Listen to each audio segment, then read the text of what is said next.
They say it takes 2 days for your dog to start eating your body. It was like someone hit me in the chest with a sledgehammer. I collapsed to the floor.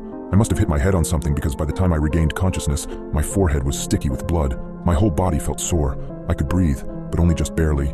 I was down in the basement cleaning that row of shelves that I had been putting off, so I doubt my neighbors heard me falling. The only thing that was home, and would be until the next morning, was my boyfriend's stupid dog, Cooper.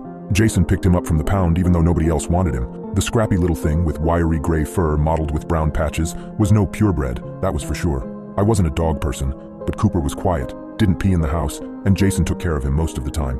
I was now hating the fact that Cooper was so quiet. If he nonstop yapped, perhaps someone could have come over and helped. But no, Cooper just meandered over to my fallen body and stared at me for an unnerving amount of time. He didn't do anything. He just stood there, staring. I tried to make my mouth work, tell him to go get help, but all I could do was make this dull, gurgling sound.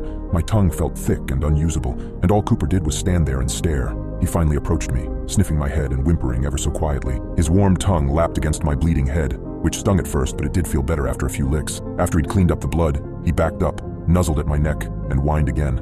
I wanted to beg that dog to start howling, making a bunch of noise, and somehow alert our neighbors that I was in trouble, but I couldn't do anything. I just had this scrappy little mutt to cuddle me as I lay there. Minutes ticked by. I could see the clock on the wall moving ever so slowly. I had to wait until Jason came home, I figured. He was going to be home tomorrow morning. I could last that long, right?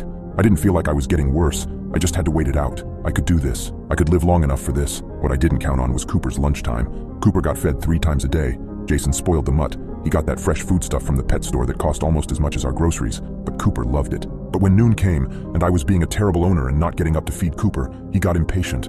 His little claws clacked across the linoleum as he paced back and forth. He pawed at the fridge before returning to my side with his little whines. Why wasn't I feeding him his lunch? He was clearly going to starve to death, even though I'd given him his breakfast. A half hour past his lunch, Cooper growled. I'd never heard him growl before, but he sounded genuinely pissed off. I couldn't see him, but I could just imagine him glaring at me. I half expected him to finally bark for the first time since we'd taken him in.